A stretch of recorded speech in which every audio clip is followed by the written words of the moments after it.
আলমগীর আসসালামু আলাইকুম। জি ভাই, কেমন আছেন আলমগীর ভাই? আলহামদুলিল্লাহ ভাই। আলমগীর ভাই, সবাই মানে একটা বরাত দিয়ে করতেছে আর কি, যে ম্যাডামের যাওয়াটা পিছিয়ে গেছে। আসলেই এটা কি আসলে কতটা হ্যাঁ, সত্য?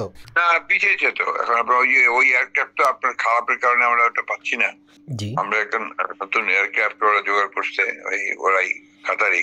সেটা কথা আছে আগামীকাল আসবে, 6 তারিখে এসে 7 তারিখে ফ্লাই করবে। কিন্তু ম্যাডামের শরীর ভালো না, তো এই জন্য ম্যাডামের আবার আজকে একটা প্রসিজিওর হবে।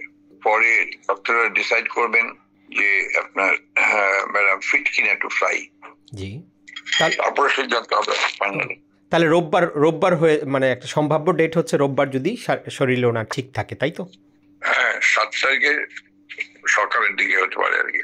জি জি জি। তো মূলত হচ্ছে এয়ারক্রাফটটা না পাওয়ার কারণেই এই দেরিটা, তাই না?